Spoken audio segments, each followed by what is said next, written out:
Okay. It's the forward pressure that makes the bullet go. Yeah. If you don't snap the gun forward like this, the bullet doesn't have momentum going at Exactly. the barrel. You impart the momentum with your beefy triceps. Okay. All right, let's do this. What is up, everybody? Welcome to Safe Action. My name is Andrew Kohler, and this is the Wise Defender podcast. Super jazzed to have you here, and this is going to be fun. We are continuing our conversation on pistol optics, so red dots on pistols, the good, the bad, the ups, the downs, and it's good. This is episode 2 or part 2 on this conversation. So if you haven't heard part 1, I highly recommend you go check that out. It'll give some helpful context. But we're just going to keep the conversation going. It's going to be a good time. And without further ado, let's get into it. Some of the benefits of a red dot is it allows you to target focus easier. You can track your dot during recoil. It makes it more obvious when you're doing holster draws and sight presentation, various training, even not training. I guess if you're using it for real, it makes it more obvious if your dot is or is not on target. In general, I would say that it's just a very useful training tool. It allows for more precision, and we didn't talk about that a ton last time, but it really just does. It makes you more precise as a shooter. It doesn't make you more precise. It allows your vision to be more precise and have a single aiming point versus something with some gaps on the side, and it simplifies some of that. But some of the downsides, right? It's hard to find your dot as a new shooter, and that's something that you have to train. Your battery could die. That's a potential. Your optic could get broken. One thing that we didn't touch on with that, though. Oh, what you got? Oh, no, continue. If you're not going to bring it up, I got some else for the downside. Okay, great. You get what you pay for to a degree. Is that where you were going? Yeah, it's going to be like, it can be costly to Yeah. spend money to get a reliable piece of equipment. And Yeah. If you're paying $50 for a red dot sight, I mean, like, and then you're like, yeah, red dots can't be trusted because they break. It's like, well, because you bought it off of Temu or AliExpress or something. Like, what do you think's gonna happen? honey, we got a red dot at home. Yeah. So, I mean, even the Holosuns, like, it's a good dot, but if, that's like, it's underneath my shirt, up against my untoned body, like, it's not experiencing a lot of aggressive environment.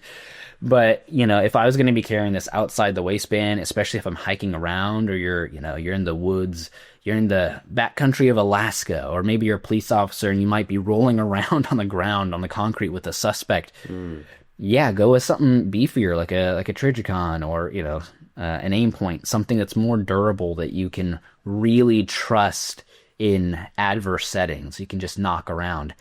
A Holosun, yeah, it's great in a lot of environments. Close and open emitter is another conversation. I think we never really.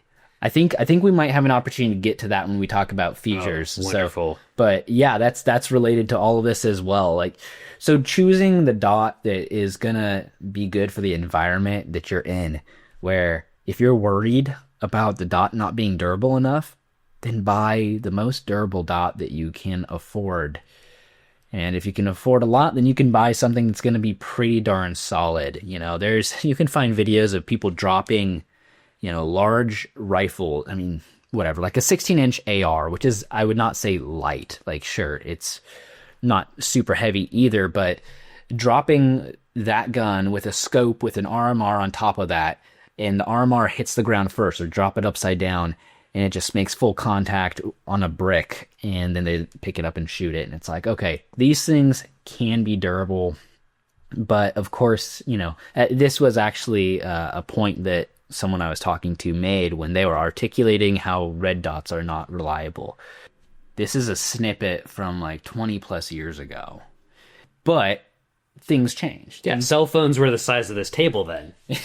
They're not anymore. So yeah, I mean, things it's like, change, like you said. You trust your life every time you get in an airplane, and that thing is pumped full with electronics. So, I mean, at some point, it's like, yeah, would I trust the Holosun in all circumstances? No.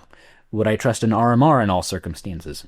No, at some point stuff is gonna break, but I've also heard of dudes like, in combat falling off of a ledge, landing on the rifle, and literally breaking the gun. Like at some point, we just have to be reasonable and say stuff breaks under, strenuous conditions. So, I don't know. I don't find that as compelling when today in the modern day we have quality equipment. And you can buy your way into durable equipment, and if you can't afford that, you can at least attain equipment that is definitely workable, usable. It'll get you there. Would you say that it is money better spent to just buy ammo if you can't afford, like, let's just say like a Holosun is kind of like the base standard. It's like it's a good value optic. I don't know all about what optics are out there. But they are going to run you a few $100s. You can find them on sale, though, but I would not recommend going anything lower than like $250. When you start encroaching on like the $100 to $200, I don't have any personal experience with that. But I think it'd be money better spent on just buying ammo at that point. Or maybe saving up, but I would not get a Temu airsoft red dot. No, I would. If all you have is $100 for a red dot, then I'd buy $100 worth of ammo and get better at using your iron sights. And that's why it's like, we're not anti-iron sights. That's the thing. If you're hearing, they're anti, it's like, no, iron sights are a great tool and you can be very successful with them. But if you say that red dots are useless because of, for outdated data, reasons pertaining to outdated data, then it's just like, okay, I think we need to have an updated conversation about this. Or if you're not seeing the value in training, if you're like, you don't need a red dot to be better at shooting, it's like, okay, you don't need it, but can you be better at shooting with a red dot? I would argue that the people who say it doesn't make you better or it won't help you be better have not used them enough. Like, in other words, they maybe tested them a little bit, but they didn't put 1,000 rounds through their best gun with irons with a dot on it and see like what's this thing made of? Like, can I actually squeeze more performance out of myself with this thing? I don't think they did that. I think they just used it, maybe fired 50 rounds through it and was like, yeah, man, it's really hard to find that dot. This has a lot of drawbacks to it. The battery could die. This thing could break. They're chintzy. And then they never gave it, 20 years later, they never gave it another thought or a second try. Our tier 1 units use red dots. Yeah, on their rifles, on their pistols, competition shooters at high levels. And I get that competition shooters don't experience adverse conditions, right? You can keep it in a nice soft case and then bust it out. But, I mean, those guys are also firing, tens of thousands, hundreds of thousands of rounds. So the recoil alone. I mean, I've seen pictures on Instagram of dudes who've busted through an SRO, like the lens came out of their Trijicon SRO and they have their thumb sticking through it. They're like showing like, look, this thing messed up. So it's like, they can break. So what we're not saying is that, it's the perfect answer to all things. But just understanding that, you get what you pay for. And even that's a little like, well, Trijicon, that's expensive and that thing broke. It's like, anything can break. But what you're not seeing is just red dots consistently breaking left and right all over the place. They're generally very reliable. And, I don't know. I think we've kind of... We've hit that nail in so hard now. There's no more nail. There is no more nail. Okay, I just want to take a quick detour because I thought this was interesting. Just as a demonstration, this isn't proof that red dots are great. This is just looking at where the industry is going as it pertains to red dot. I got this info off of ChatGPT, so take that, with solid source. With whatever level of consideration you give that. And it's aggregate. I'm assuming aggregate. It's pulling from other sources, so whatever. I haven't vetted these sources individually. So again, take this. This video's AI. This whole video is AI. Oh my gosh, have you been AI this whole time? You'll never know. It makes me rethink our friendship. Okay, roughly 50 to 70% of modern handguns are cut for a red dot. So that means half, yeah, except for your poor Gen 5 pre-MOS. So sad. Just think about that, though. Out of all handguns that are currently manufactured, half to more than half, 70% of modern handguns, this is not, I mean, this is not the replica of the Python or, you know, your 38 special whatever police revolver. Like, that's not what we're talking about. A modern gun, you know, probably half of the gun is polymer or something, whatever. Most modern guns are able to accept a red dot. 70 to 80% of striker fire pistols specifically are cut for a red dot from the manufacturer. So that just kind of tells you the trend that the gun industry is going towards. There are roughly $90 million dollars in sales on red dots sales specifically annually. And that's data from the last 3 years. So each year, about $90 million is spent by the consumer market. And I'm assuming that also includes law enforcement and whatnot as well. But on red dots, the global annual sale is around $1.2 billion. That's between 2021 and 2022. So that's a lot of money spent on red dots. I don't think it's just a fad. It's very clear that the firearm industry is going in that direction. And man, I've been to a lot of classes lately in the past. Wow, I think it's been about a class a month. Yeah, I've been to like 3 firearm classes in the past 3 months. I'm trying to think. Yeah, there were a few people who just had iron sights. I would say though each class, at least 80% of the students had red dots on their pistols. There's one class where absolutely everybody had a dot on their pistol. So, do you recall the ages of the individuals? Rough ages of the individuals who did not have red dots? They were not people who were older who were anti. They were people who bought their gun and they're through the process of training with it and learning it. And I think it's kind of like, this is what I have right now. Mm-hmm. But here's the thing. The instructors had some Lender guns for them. They're sponsored by HK, and they had some pistols with some red dots there. I know. And once this person picked up one of the Lender guns with a dot and shot that, they're like, I need a red dot on my pistol. So they immediately changed. You know, they weren't adamant against them or anything. They were just like, yeah, I bought this gun and I'm training with it. You know, and that's, by the way, that's what we would recommend too. If you can't, like what we were saying earlier, if you can't afford the red dot right now, you don't have to wait to go out and get trained. And you're like, well, that means I need to shoot with my iron sights. And yeah, then use your iron sights. Like that's fine. We're not saying it's red dot or nothing, but most people who use them immediately see the value, which is why we see these kinds of sales numbers, $90 million in revenue just based off of, red dot purchases. That's crazy. And that's just in the U.S. Okay, I was going to say, was that statistic the U.S.? I'm kind of shocked. I thought that the proportion of sales coming from the United States would be more than just a tenth of the global.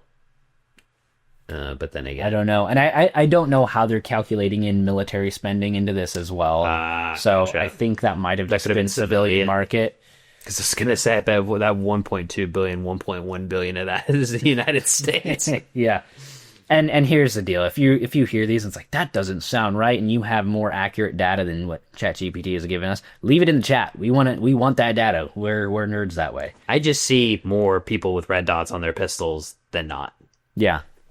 It's on YouTube, out in the range, talking to friends. It's just, yeah. And that's just an interesting thing to think about. Like, we're not saying because everybody else is doing it, you should do it too. Do whatever's best for you. Do whatever you're convinced of. But I just find it interesting that as a whole, the firearm industry is like, yeah, this is the new norm. And we're going that way. Okay, so let's say that someone's watching this and they're like, dude, you convinced me I need to get a stinking red dot. Fine. What kind of features should I be prioritizing? Because there's a lot of fluff out there. There's a lot of marketing. It's like, packed with features, but it's like not all features are created equal. So there are some features that we want. There are some features that we simply just don't care about. So let's kind of get into that. What's the first thing on our list? Yeah, so the proper size for your gun. I don't want a red dot that is so wide that it looks funny on my slide. So it being somewhat the same width is helpful. Yeah. It needs to fit into your holster properly, Yeah. I was just thinking about it from an aesthetic point of view, but sure. I mean, I think you make a way better point. I'm just like, I don't want an ugly gun. That's top priority. Rule one when shooting is look cool. Everything else is second. Yeah. Looking cool. Yeah. But yeah, proper size for your gun. Because you want it to be able to, I don't want it to be too big, too wide, not fit in my holster, not snag on my clothing when I'm drawing. Yeah. Even though, we really should be practicing getting that garment. Yep. Getting that garment very, very clear of the firearm so there's no obstructions. But I mean, whether you're shooting a slimmer single stack pistol or, something that's a smaller frame like the P365 or Glock 48, you're just going to want to take that into account. Like if you get a red dot for a full size pistol and either it just won't mount at all because the mounts don't align, or it's just like, wow, the sight way overhangs and now it's like, sticking into it's like, rubbing against me and it's just really uncomfortable. So you want to make sure that it's sized correctly. Another thing that we already kind of talked about is battery life. You want to get an optic that's going to have good battery life. I mean, we specifically chose an optic that has probably one of the worst battery lives out there because we were so sold on the feature of having that large MOA ring outside of the window. So, but for us, that was a worthy trade-off. Mm-hmm. But long battery is something. Shake Awake technology. I'm personally a fan. What are your thoughts on? Yeah, I'm a fan as well. It's been reliable. It's worked every single time for me so far, and it does conserve battery life. Yeah. It is probably it's. I'd take that any day over auto brightness to try to say. I mean, I think auto brightness may try to serve two functions. One, just I primarily think it's to... Actually, no, I think there's two functions. It's to have the appropriate brightness per the environment, how much ambient light is around you. And I think there is some battery-saving component to it, because when it is concealed and your garment's over it, it's just like, it doesn't need to be bright. It dims it down, So it's just like, well, okay, like, I think that conserves battery when you're moving with it, because Shake Awake doesn't work when you're moving. It's going to keep it on, but it's when it's sitting there for when you're sleeping and stuff. Yeah, it's great. I highly recommend it. I'd be shocked if most modern optics don't have Shake Awake, but durability is another one. You want to get an optic that has a reputation for functioning as it should. This is where just reviewing products ahead of time is important. Water resistance. Now, some people might put this lower down on the list. For me, I mean, it's like we live in the Pacific Northwest, and I'm gonna train if it's raining. I'm gonna defend my life if it's raining. I'm not gonna be like, my dot is. I don't want to get my dot wet. Like, so I guess I'll just let myself get attacked here. It's like, no, So for me, water resistance on some level is important. Most dots are at least weather resistant, so that's usually not an issue. The glass being clear, some glass has like a little bit of a tint to it, and I'm not super against it. Just in general, I want good clarity. And then closed emitter, you brought that up earlier. Talk about that a little bit. Yeah, so I don't have experience with a closed emitter red dot, pistol red dot. but at least the technology and what it provides, it's that's a good question. Maybe you know a little bit more about this, but like from my understanding is that the closed emitter will help protect basically the beam or the laser that's being projected onto your glass from being not as easily disturbed when it comes to dust or water droplets from rain. Because I remember when I shot it for the first time, I was like, what's going on with my red dot? Why is my chevron like half, like why is it distorted? What's going on? Yeah.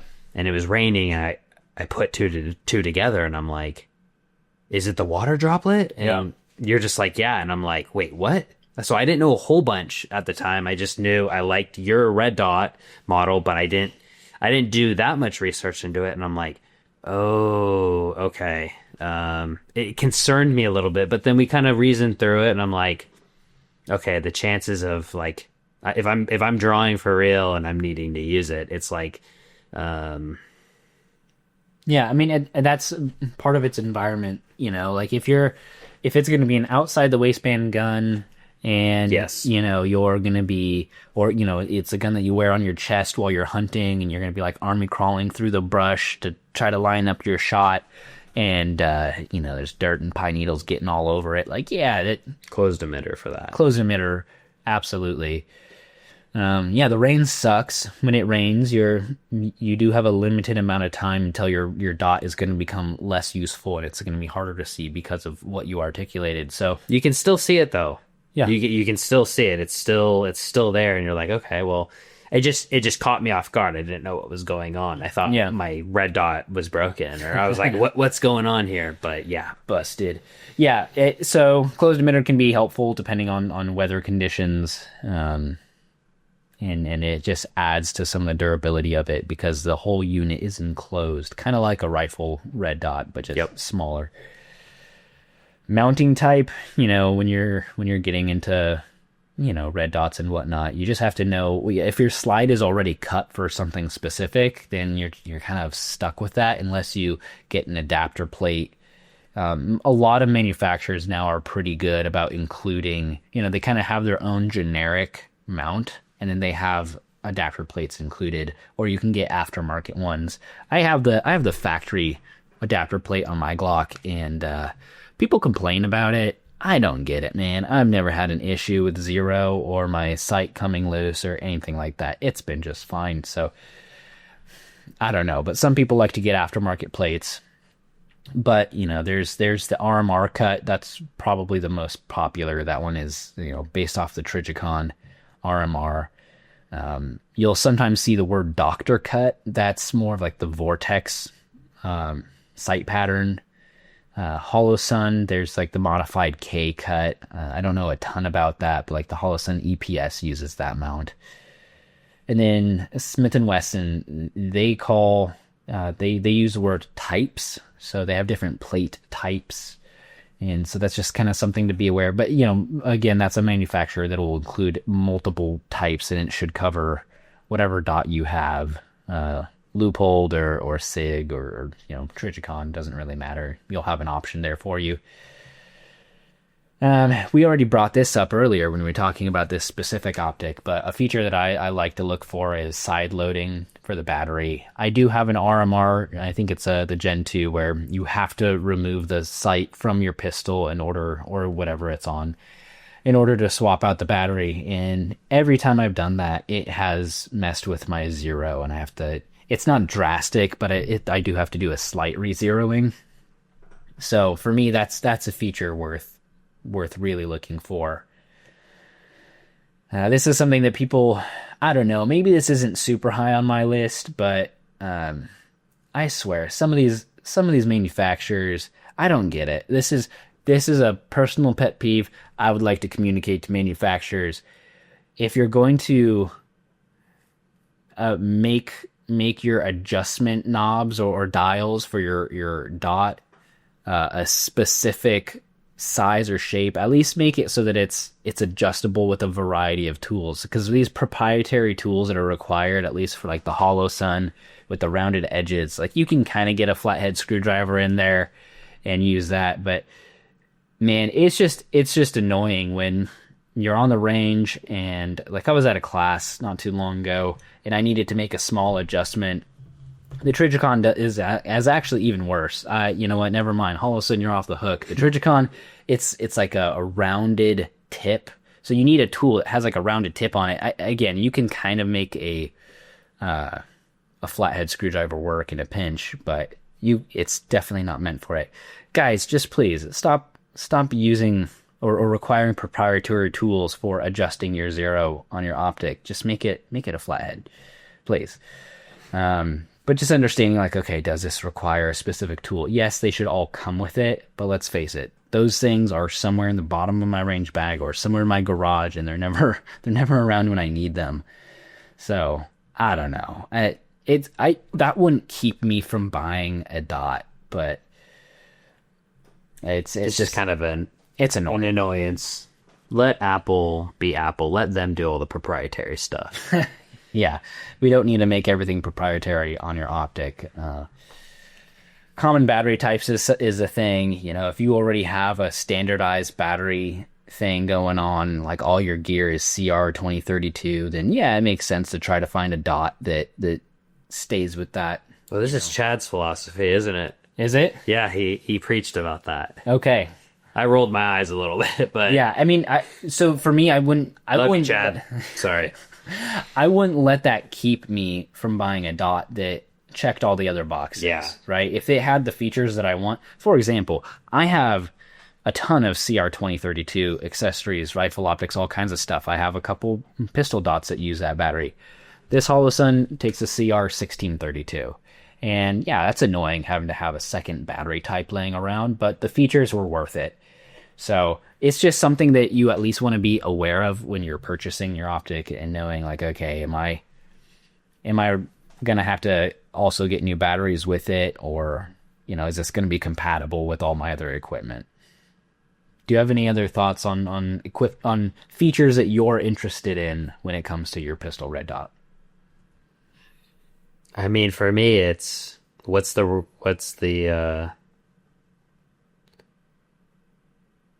did we talk about the reticle?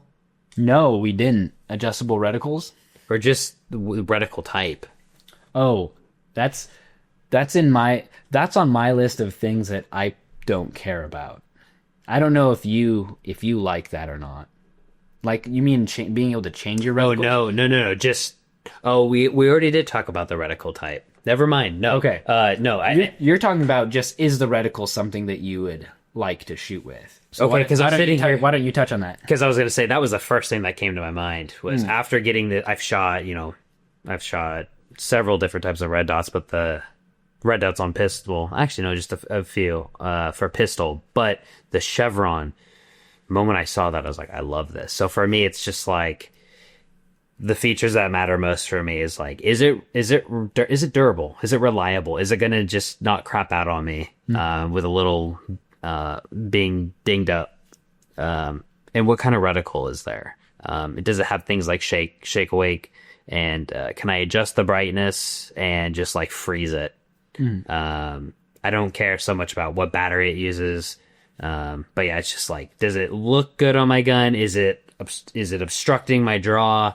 Does it have a nice reticle on it? Clear glass. It's just no frills. It's just, it works. So yeah. I think money could have been saved on these things by just removing some of these features like the auto brightness. Yeah, I think we'll talk a little bit about that. Yeah, but I just don't care about. Honestly, even like the solar functionality. I mean, I don't know. Someone give me the data. Like, how much does that actually help to charge the dot? Because I don't think it doesn't do anything to the battery. It's purely for the auto brightness. Really? Oh, so it's a sensor. It's not actually solar. Well, no, there is. I believe there is solar capabilities, but I don't think the solar runs the dot unless you're in auto brightness mode. Interesting. Yeah, so it's like it can help take some of the load from the battery, but it has to be in auto brightness. Interesting. So it's just like I haven't researched that at all. So yeah, less demand from the battery. It's like I'm going to use some of those photons. So and so where it's just like that's where I was like, it has kind of two functions, I think. But I think like one, it being the correct brightness for the ambient light you're in, and also for some of the battery saving aspects. Like that's what I read in the manual. Okay. But You read the manual? yeah, I know. You're such an engineer. I used to not, but yeah, I guess since becoming an engineer, I read manuals now. Okay, yeah. So, now switching to products features that we just simply don't care about. Yeah, auto brightness, we've talked about that at length, but some people really like large windows on their dots. For me, I don't know. I get it. I do. I like large windows, but that's not the determining factor for my dot. I'm not out hunting for the biggest window possible. So for me, that's just not. There are other features I prioritize. This is what I thought you were talking about, but multiple reticles. I don't care about that. It's like, oh, cool, you could do just a dot, or a dot with a donut around it, or just the donut with no dot in the middle, or a donut with hashes, or this one's a plus sign. Or it's like, dude, I don't care. Either just give me a simple dot or a single reticle. And I get that maybe it's cheaper for them to manufacture a dot that can switch between all these reticles versus offering different models with different reticles. I get that, and that's cool. That's just not a selling feature for me. I'm not going to read, ooh, has multiple reticles. Sweet, now I'm sold on this dot specifically. No, I'm just going to be like, cool, can it do a dot? Sweet, it can? Okay, great. I'm going to buy this dot because it's durable, because it has shake wake, because it has all these other features. I'm not anti-multi-reticle. To me, that's not a marketing thing that's going to get me excited. I think you're as passionate about not caring about the different reticle styles as I am about my hatred for auto brightness. Oh, you genuinely don't like it. No. You're just indifferent. No, I'm kind of, yeah, I'm a little bit, I don't see the need for multiple reticle styles, but I'm loving hearing I just don't care. Like, I don't care. Just give me one. That's all I need. Yeah. And I love the passion. I'm like, it's giving me vibes of like auto brightness, get it out of here. Yeah. So I sensed it. He's just like, oh no, this. I will say though, something that would be rad is, if you could have multiple zeros. So like, you see a threat at 40 yards and you change to the 40-yard reticle. So I don't know. Maybe. Sorry, I don't mean to tease too hard. No, it's fine. Maybe it's a terrible idea, but well, I don't know. I think it'd be something fun to explore. But like, for me, I just hold. Yeah, I was like, I don't care. But that's actually another advantage. We keep coming back to the chevron. Is you do actually have hold reference points. Is like the tip is 25 yard, or sorry, well, it depends on how you zero it, but 15. Yeah, 15. It's like 15 yards, and then 20. The bottom of the triangle is. I thought mid depth was 25, and then 25, and then 100 or something like that, or 75. Like that. But yeah, there is which would be fun to play with. I don't think I have, but you just reminded me of that. We should do more long distance pistol shooting. Multi-reticle colors, I don't care about that. I as far as like between red and green, totally a user preference thing. Yeah. I like red. You don't have to choose red just because I like red, but if it's something that can toggle between red, blue, yellow, green, I don't care about that. That doesn't interest me. I'm not going to avoid a site because of that, but it's not going to cause me to make a purchasing decision either. Night vision mode on a pistol red dot, I personally don't. For me, I don't see a benefit. If you use night vision a lot, then cool. Then that might be something that's high on your list. For me, it's low on mine. But yeah, any other things that should be on this list? No, I can't think of anything. I think that's a pretty inclusive list. Cool. Guys, we've talked a lot about pistol red dots. For an hour and a half, we've talked about pistol red dots. This has been hopefully a comprehensive enough conversation to really kind of dance around what are the benefits, what are the drawbacks, what are some features that you can be looking for, kind of how's the industry reacting to pistol red dots.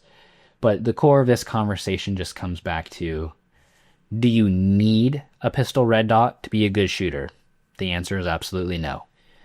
Will a pistol red dot make you a better shooter? Well, first of all, you make you a better shooter. You can suck with irons and you can suck with the red dot. Like, you're the one through your training who's going to make you a good shot.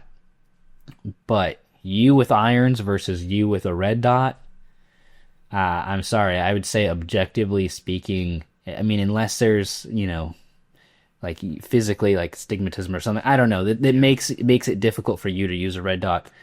You will perform better with a red dot. And we all have specific hang-ups in our training, and if sight presentation is just your continuous hang-up and you can clean it up with your irons, but you just cannot find that red dot right away, I mean, I would just say, like, yeah, just keep working on it. But aside from struggling to find the dot in the window, I would say 80% of the shooters that I've worked, 100% of the shooters who I've given a red dot have increased their performance with that dot.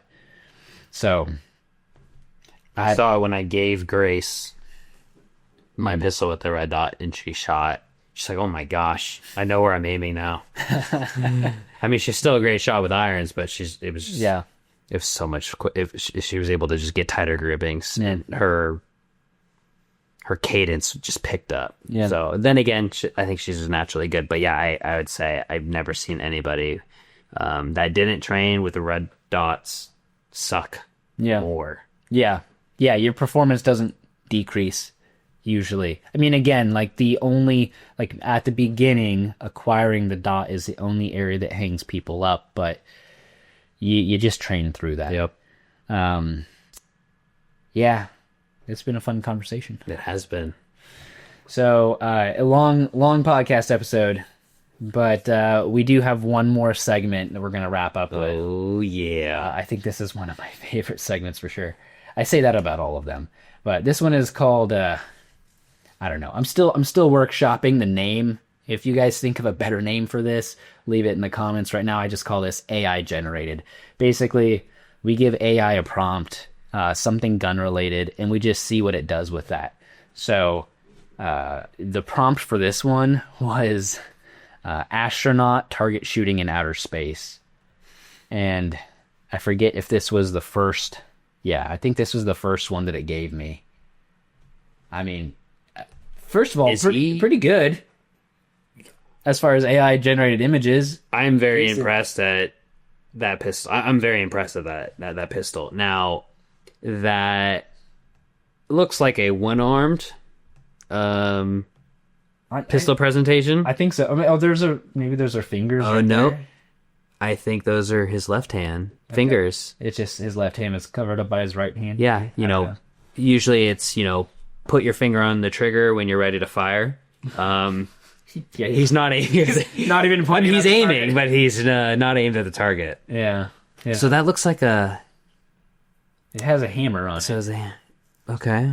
Maybe it looks like a SIG with a glocky square slide. I don't know. It has the serrated cuts in the back. It's almost, it gives me some glocky feel, but yeah, it's giving me like the frame looks kind of SIG P226-ish to me, but the slide doesn't. The slide is kind of Glock. Okay. And then I love how the target's like the number, it's like 1, 2, 3, 8, 9. Oh yeah, that makes complete sense. And then it's on the other side is like 9, 8, 7, 1. Yeah. But hey, it drew it better than me. Yeah, that's true. It can make an astronaut, but it can't put numbers on it. I know, right? I don't get that. But okay, so I was like, yeah, that's nice. Let's try it again. So I told it, use a competition style target instead and put a red dot in the pistol, which, is on point with the theme of this podcast. It did that, but then had him not shoot at the target, which I thought was interesting. Okay. And this is definitely more so a Glock. Yeah, I was gonna say that gives me like Gen 3. I don't know. Yeah. It did a pretty good Is job. it Holosun? No, I can't tell. It doesn't really look distinctly anything to me, but I love the target. It's like they got the A zone, they got a D zone next. naturally, you know. And then C zone, also a D zone. The C zone and D zone is Anatomically, that is you know, someone that has, you know, internal organ disformities, where it's just like, you know, C zone is still kind of lethal, but is that too far? My bad. And then we're like, okay, this time make him actually aim at the target. I love how they put the red dot over the barrel at this point. Oh yeah, that's Gonna cause problems. do you think he used like JB Weld or super glue to get it on there? Some Yeah, see, like the problem is about to, you know, this is like the frame right before the problem, you know. yeah, You know, the oh wait, no. like the trend where they'll cut off the video right before that bad thing actually happens. Like this is, Those rear sights or it's basically just a notch, or not even like a notch. It's just like a half, yeah, an arch. an arch. And then his finger is doing something real interesting. It's like in the frame. Yeah, but you know, I'm still kind of impressed. Yeah, I mean, as long as he's getting his shots on target, that's what matters. Yeah, he's actually aiming, yeah. And the target system, or the target's still missed. Is he doing a transition drill? Because there's a silhouette that's down below. beneath it? Yeah. Maybe.